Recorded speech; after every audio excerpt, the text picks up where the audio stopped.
अ very good morning dear aspirants. Byju's के government exams prep channel में आप सभी का हार्दिक स्वागत है। दोस्तों, इस वीडियो में हम चर्चा करेंगे this day in history segment की, अर्थात एक ऐसे सेगमेंट की जहां हम लेके आते हैं इतिहास से जुड़े कुछ बेहद आवश्यक फैक्ट्स और इवेंट्स, क्योंकि ये आपकी सभी आगामी गवर्नमेंट परीक्षाओं के दृष्टिकोण से बहुत ही लाभदायक हैं। Along with this, we will also discuss some important questions based on today's facts towards the end of the session. आप अवश्य ही इन सभी क्वेश्चंस को सॉल्व करने का प्रयास कीजिए फ्रेंड्स, क्योंकि इससे भी एग्जाम्स में आपको बेहद मदद मिलेगी। तो आइए अब शुरुआत करते हैं 31 जनवरी अर्थात आज के दिन से जुड़े हमारे सभी आवश्यक ऐतिहासिक फैक्ट्स की। The very first fact here is associated with 1561 when an important Mughal military commander Bairam Khan was killed. Bairam Khan was an important military commander and later commander-in-chief of the Mughal army. यह मुगल बादशाह हुमायूं और अकबर के दरबार में एक शक्तिशाली राजनेता और रिजेंट थे। बैरम खान अकबर के सबसे भरोसेमंद सहयोगी, गार्जियन, चीफ मेंटर, एडवाइजर और टीचर भी थे। Humayun had honored him as Khan ए खनन, जिसका मतलब है king of Kings. Bayram was originally called Bayram Beg, but later he became honored with the title Khan. Bairam Khan एक अग्रेसिव जनरल थे जिन्होंने भारत में मुगल सत्ता को रेस्टोर करने के लिए बहुत ही ज्यादा कड़ी मेहनत करी। ये जब कुल 16 साल की उम्र के थे तब से ही उन्होंने बाबर के लिए काम करना शुरू कर दिया था और इन्होंने भारत में शुरुआती मुगल कॉन्क्वेस्ट में सक्रिय भूमिका निभाई थी। Bairam Khan later contributed greatly to the establishment of the Mughal Empire under Humayun when he was entrusted with the position of मुहरदार। मुहरदार का मतलब था कीपर ऑफ द सील्स। इन्होंने बनारस, बंगाल और गुजरात के मिलिट्री कैंपेन्स में भी भाग लिया। Two divans are attributed to him, one in Persian and the other is in Chagatai. He accompanied Humayun during his exile in Persia and helped conquer Kandahar before serving as its governor for 9 years, and in 1556 he played a leading role as a commander of Humayun's reconquest of Hindustan. 1556 में हुमायूं की मृत्यु के पश्चात बैरम खान को अकबर का reagent बना दिया गया था और यानी कि मुगलों के राज्याधिकारी के रूप में नियुक्त किया गया था। As a regent, he consolidated Mughal authority in North India and most notably led the Mughal forces at the Second Battle of Panipat, which was fought between Akbar and Hemu in November 1556. लेकिन कुछ समय के पश्चात बैरम खान के साथ हो रहे मनमुटाव के कारण अकबर ने इनको रिटायर होके महल में रहने की अनुमति दी।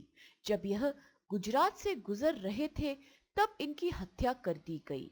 यहाँ आपको एक और इम्पोर्टेंट चीज याद रखना होगा कि बैरम खान सन अब्दुल रहीम खान ए खाना became an important part of Akbar's administration and one of the Navratnas, that is 9 gems of Akbar's court.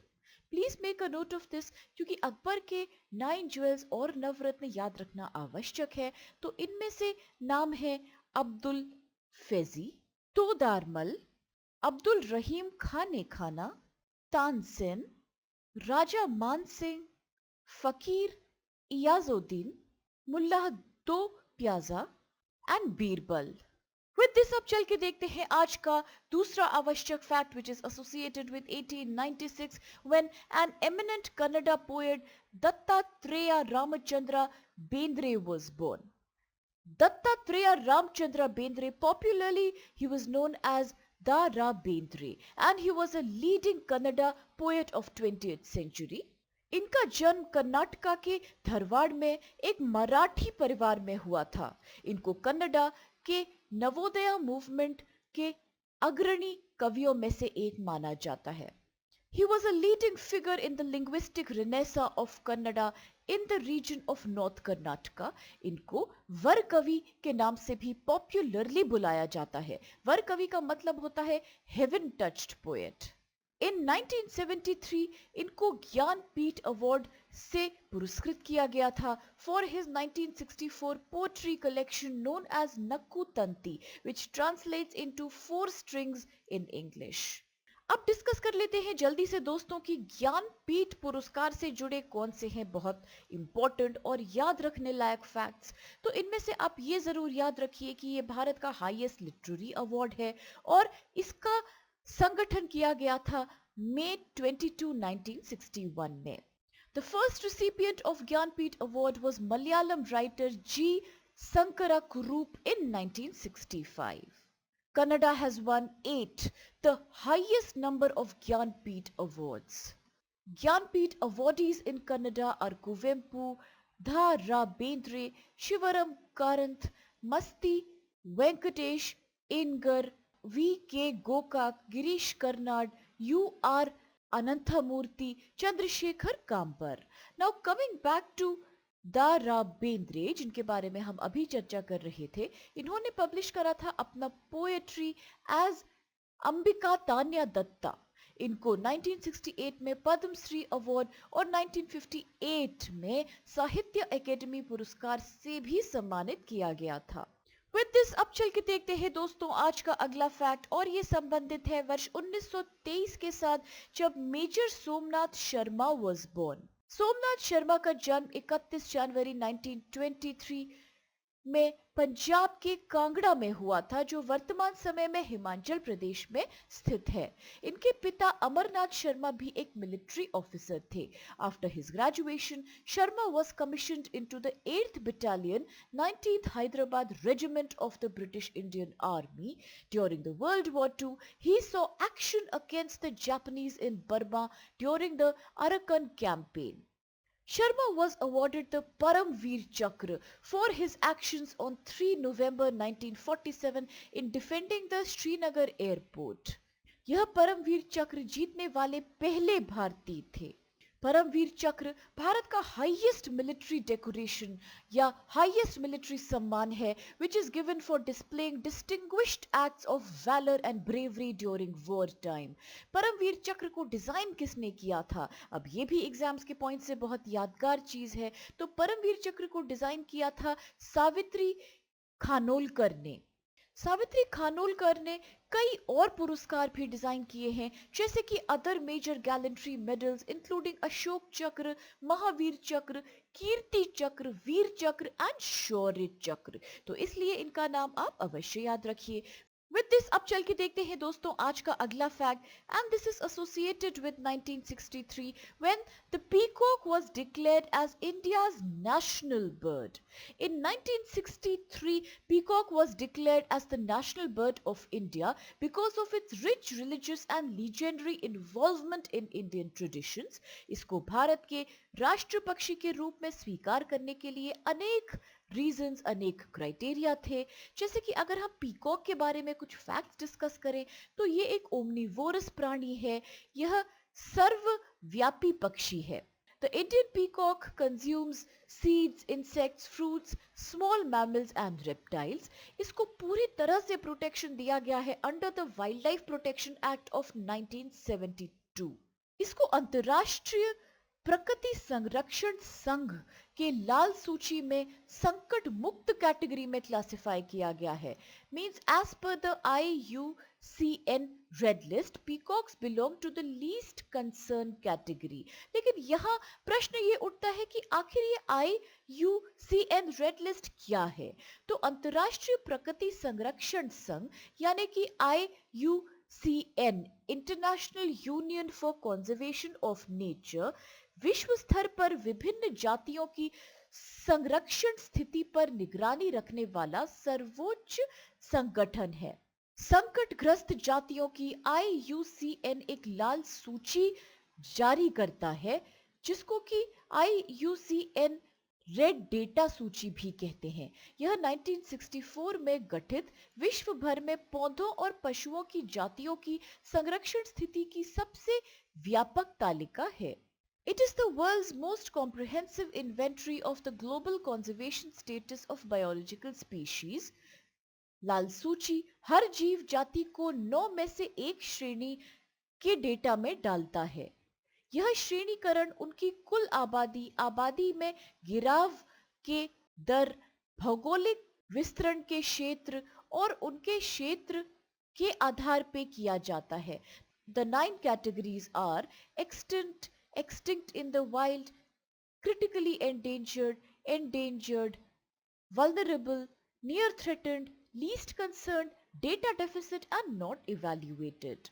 इस टॉपिक में यहाँ आपको याद ये रखना होगा कि 1963 में किस प्रकार से पीकॉक को चुना गया था for being the national bird of India, और IUCN लिस्ट की कैटेगरीज का भी आप जरूर ख्याल रखिएगा। अब इसके साथ देखते हैं दोस्तों आज का अगला fact which is associated with 1985 when anti-defection law was passed. On 31st January 1985, the Constitution 52nd Amendment Bill was passed by the Rajya Sabha. This is known as anti-defection law. आज ही के दिन राज्य सभा द्वारा दल बदल विरोधी कानून पास किया गया था।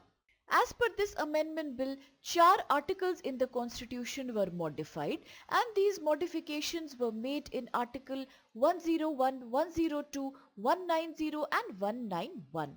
Let us discuss the details of the meaning of defection. अर्थात क्या है अर्थ defection का? So defection basically means जब एक person अपनी political party quit करके दूसरी पार्टी को join कर लेता है, especially after winning in an election, in order to gain personal benefits such as a ministry or other plum posts in the new government. दल बदल का मूल अर्थ है एक व्यक्ति जो अपनी राजनीति पार्टी से अलग हो जाता है विभिन्न प्रकार के व्यक्तिगत लाभ प्राप्त करने के लिए। The 52nd Amendment Act, more commonly known as the Anti-Defection Law, was passed by Rajya Sabha under the Rajiv Gandhi government. The 52nd Amendment established the process to be followed while disqualifying legislators who defected. यह कानून भारत के संविधान के 10th schedule या 10वीं अनुसूची में निहित है। इस कानून के अनुसार किसी व्यक्ति को दल बदल के आधार पर कब अयोग्य घोषित किया जाता है। इसके प्रत्येक कारण हो सकते हैं, जैसे कि या तो जब एक राजनीतिक दल का सदस्य स्वेच्छा से अपनी पार्टी से इस्तीफा देता है या एक वोट पर पार्टी नेतृत्व के निर्देशनों की अवहेलना करता है, या एक member of a political party does not vote as per the party whip और एब्सटेन्स फ्रॉम वोटिंग, और एक सदस्य जो इंडिपेंडेंट कैंडिडेट के रूप में चुना गया है लेकिन इलेक्शंस के बाद कोई पॉलिटिकल पार्टी ज्वाइन कर लेता है, और when a nominated member joins a party 6 months after he becomes a legislative member. तो ये सभी है रीजंस जिसके अंतर्गत किसी भी व्यक्ति को दल बदल के आधार पे अयोग्य घोषित किया जा सकता है। Now with all these facts let's also see what questions are there with us today.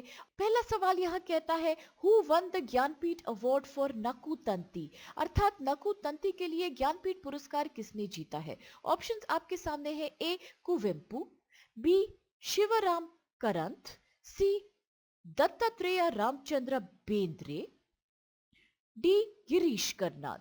अगला सवाल है who among the following was not one among the 9 jewels और नवरत्नास ऑफ अकबर्स कोर्ट।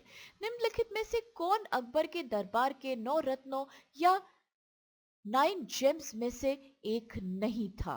ऑप्शंस है ए अब्दुल रहीम खाने खान, बी अब्दुल फजल, सी टोडारमल या D Pandit Jagannath. Third question says, who was the first person to be awarded the Jnanpith award? अर्थात ज्ञानपीठ पुरस्कार से सम्मानित होने वाले पहले व्यक्ति कौन थे। ऑप्शंस आपके सामने कुछ इस प्रकार हैं कि ए शंकराकुरु, बी दत्तात्रेय रामचंद्र बेंद्रे, सी उमा शंकर जोशी या फिर डी आशा पूर्ण देवी। नेक्स्ट क्वेश्चन है What does the 52nd Amendment of the Indian Constitution relate to? भारतीय संविधान का 52nd संशोधन क्या कहता है। Is it A. Incorporation of Dadra and Nagar Haveli as Union Territory or is it B. Anti-defection law? क्या इसका उत्तर C है Abolition of Privy Purse, या इसका उत्तर है D. Reduction in the age for voting rights from 21 to 18 years? अगला सवाल है Which language has one the most number of Jnanpith awards. किस भाषा ने सबसे अधिक ज्ञानपीठ पुरस्कार जीते हैं? ऑप्शंस है दोस्तों, ए मलयालम, बी हिंदी, सी बंगाली या डी कन्नड़ा। नेक्स्ट क्वेश्चन है, under which category is peacock classified in the IUCN red list? अर्थात मोर को IUCN लाल सूची में किस श्रेणी के अंतर्गत रखा गया है? ऑप्शंस आपके सामने है, ए लीस्ट कंसर्न अर्थात संकट मुक्त, बी क्रिटिकली एंडेंजर्ड या घोर संकटग्रस्त, सी वल्नरेबल असुरक्षित या डी नियर थ्रेटेड संकट निकट। Next question is, who is the first person to be awarded the Paramvir चक्र? परमवीर चक्र से सम्मानित होने वाले पहले व्यक्ति कौन है? Is it A Jadunath Singh और बी विक्रम बत्रा, सी सोमनाथ शर्मा या डी करम सिंह? इन सभी जरूरी सवालों और कुछ इंटरेस्टिंग फैक्ट्स के साथ हम आज के सेशन को यहीं समाप्त करते हैं, इस आशा के साथ कि हमारे सभी दोस्तों को इससे बेहद लाभ मिला होगा और उन्हें सेशन बहुत पसंद आया होगा। With this I sincerely request कि आप दोस्तों प्लीज चैनल को लाइक, शेयर और सब्सक्राइब अवश्य कीजिएगा और आप सभी को बहुत बहुत thank you for being a part of today's session with us.